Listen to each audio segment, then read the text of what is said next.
Hey guys, and welcome back to another Conan Exiles video.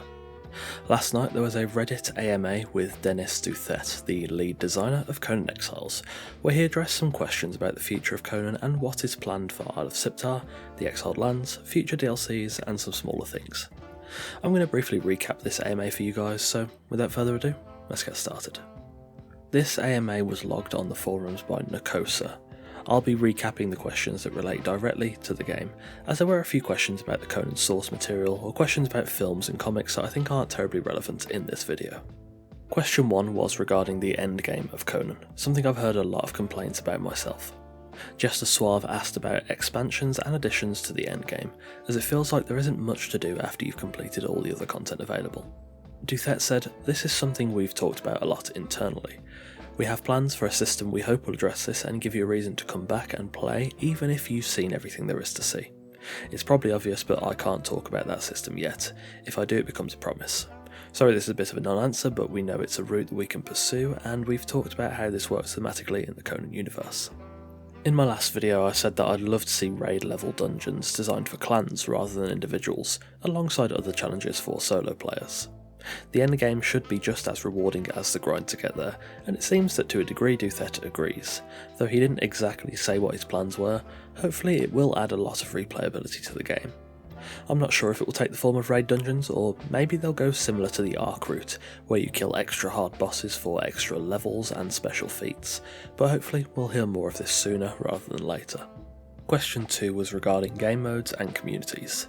Mr. 3 Lion asked about how the distanced PvP, PvE and roleplay communities can be joined together, and says that he thinks the devs mostly cater towards RP communities on PC, and that the aspect of survival is mostly gone from all game types. He went on to ask if this was intentional to turn the game into a social sim sandbox, and how the dev team feel about the communities and what they intend to do about it. Douthett answered a great question. This gives me the opportunity to say that we completely recognise that some players like PvP, some like PvE, and some like to roleplay. Some want it to be a survival simulation. By making a sandbox game, we've made a game that totally attracts different groups of people to the same place, all for different reasons. That said, when we make decisions as far as gameplay changes, design, new DLCs, balance changes, whatever it may be, we do our best to keep all communities in mind. We do not favour one over the other. If there is a change we can make to PvE but it would destroy PvP, we won't make that change. It all comes back to the sandbox and options. We want to give you guys the tools to form the sandbox in the perfect way you want to play. If we need to add more options to help players who prefer hardcore survival, throw some suggestions and I can take them back to the team. This is a pretty good question with a fairly solid answer. The communities in Conan are divided with very little crossover, but in my experience this isn't really uncommon for survival games. Douthett said that they try to take all communities into account with updates so that they can balance them out, which, having played games like RuneScape for years myself, I know that can be really difficult and sometimes impossible. However, I think that balance sometimes takes the form of inaction, and that is something they need to change. However, it does seem the devs are more open to adding these options for people that want a more hardcore survival experience on a opt-in, opt-out basis, so that's something good for server owners and should be something interesting for the future. Question 3 by Freya Adventure 1 asked about expansions to the Exiled lands, mentioned the recent lack of communication and asked for bug fixes and optimisations to be prioritised. Douthett's answer was quite long, so to summarise, they want to be careful about expansions to the Exiled lands because there is a finite space, so it doesn't look like we're getting that northeast expansion, ever. So they would rather add things to Siptar that are available on the Exiled lands, including recipes and thrall rescue. Bug fixing and quality of life is one they're working on, and patch 2.5 will hopefully have some considerable bug fixes. They're trying to balance new content and fixing old content, with a team working on new DLC while another separate team fixes bugs. So they're trying to get rid of them. This is good to hear, but I do think they could do more to get rid of those critical issues that have faced the game for a while. Question 4 is simple. Commander Pell asks for a minimap for Xbox. Douthett says that they tried to keep UI minimal, hence why the game doesn't have a native minimap, but they are open to adding it to the game as an opt-in feature. This is fine by me. I don't think anyone's really going to argue against this as an opt-in feature. It'll definitely help new players to learn the map a bit quicker. Question 6 was about survival and difficulty.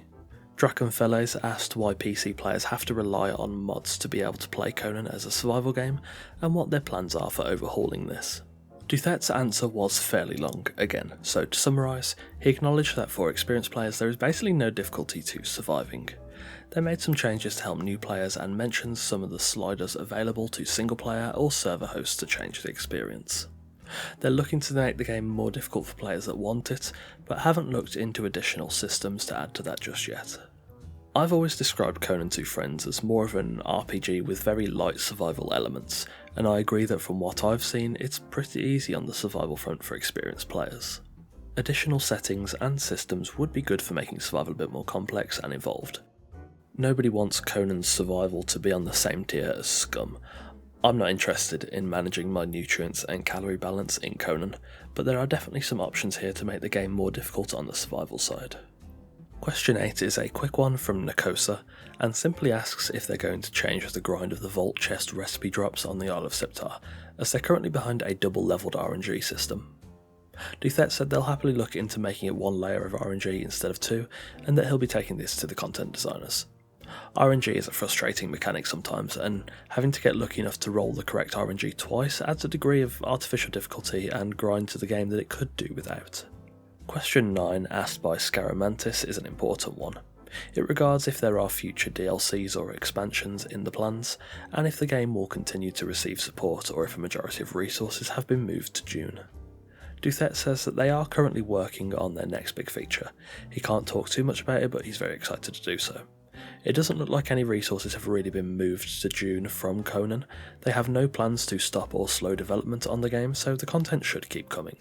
Judging by how Douthett describes this next big feature, saying it will be a great day when it comes, I presume it's something quite big and hopefully game changing.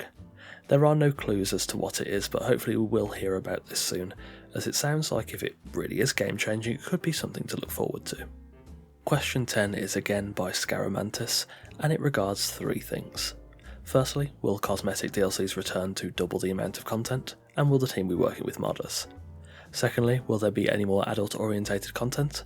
And thirdly, will there be more animations, group animations, or even a photo mode? Douthett answers the first question by saying they don't have any plans to double the content in the game with cosmetic DLC, but more visual styles will be coming. They're not working with modders currently, but they have spoken internally about making mods official for console players. They're leaving the adult content to modders, and finally, there are plans for animations, but not group animations. He also says that he's not a big fan of the vanity camera, and would like to add a full featured photo mode, citing inspiration from Fallout 76. There definitely will be more DLCs in the future, but I'm expecting smaller, more considered DLCs, rather than dumping a ton of pieces into the game and just leaving it at that. Funcom mentioned mod integration, which would be great. I've mentioned this quite a few times over the years. I think console really needs this, so hopefully they'll see fit to pick this up internally soon. I personally don't care for the adult content, so leaving that to the modders is always a nice way for players to opt out of it. Also, extra animations is nice, though group animations would also be good. I would love a good photo mode as well. I currently use Thespians from Pippi and Nvidia Ansel to get my thumbnails, and it works fine, but I think a photo mode would suit the game perfectly. The next few relevant questions are quite simple, so we'll go through them quickly with Douthett's answers. Isle of Septar will most likely receive fast travel, but likely in a way similar to the Waystones mod, not through the map room. Isle of Septar definitely releases on the 27th of May for all platforms. Cultural DLCs will be returning, they're working on one right now, so details on that should hopefully come soon. Douthett acknowledges that religion, whilst at the start it was a big mechanic, has kind of been pushed to the side a bit, so they want to work on that, bring it to the forefront and develop things around it. Sorcery is very much still on the table, but there's no indication for when this might be coming. Funcom wants to add a creative mode. This was discussed before and it was a stretch goal for the Isle of Septar, but they didn't quite get there, so it's still on the table but not currently being worked on. Funcom wants to create a major update to change the building system. They want to reduce the amount that anyone can possibly build for server performance, I assume this will be toggle on, toggle off, and get rid of land claim spam. No official plans, but it is on the radar. Boats probably aren't coming, at least not to the Exiled lands, as they wouldn't function very well. If they're coming in the future, it will be in its own dedicated map. They've considered transparent ice buildings before, but it caused performance issues. This is still on the table, but doesn't seem like anything of a priority. They're interested in exploring 45-degree beams and 45-degree pieces for different building designs, which is something I would love to see. It's already available in the Northern Timber mod, and that mod is one of my personal favourites because of those pieces. Agricultural DLC is something they'd really like to do, but it's not in the pipeline. Roving bandit groups inspired by the game Kenshi is something they'd like to do, and it's originally what the Purge was going to be. And finally, Douthett likes pineapple on his pizza. That about wraps up the Reddit AMA recap. The link to the recap by Nakosa on the forums will be down in the description below. There's a lot of information here from the lead designer, some of it regarding stuff we'll likely see soon, some of it regarding future features. Personally, I'm hoping they really consider official mod integration and push hard on bugs and optimizations. I have got high hopes for the future, but I am also trying to stay realistic. This AMA is a good indication of Funcom wanting to communicate more and get the community involved, so hopefully we see more of this style of communication and future plans in the coming months. If you've enjoyed this video, leave a like and let me know what builds you want to see in the comments below. As usual, anything is welcome. There are new videos coming at least twice a week, so do feel free to subscribe. Only 20% of my viewers are actually subscribed to the channel, so if you're new here and you've enjoyed this video, or you've seen a few of my videos before, hit the big red button to join the coffee cult. There are plenty more videos coming for you to enjoy. As usual, the links to my Twitch, Patreon and Discord are in the description. You can get 66% off a 2-year deal with NordVPN plus a month free when you visit nordvpn.org/EradYT or use code EradYT at checkout. I use Nord a lot to watch region-locked content, but I would personally recommend it to anyone that values their privacy online. Purchasing NordVPN through my link goes a long way to help me and the channel out, and you also get access to the best rated VPN service on the market, so I'd recommend at least taking a look if you are interested. Nord has a 30-day money-back guarantee, so if you are not 100% satisfied with the service, you can get your money back quickly and easily. The links to get that discount are down in the description below, or you can just enter code EradYT at checkout.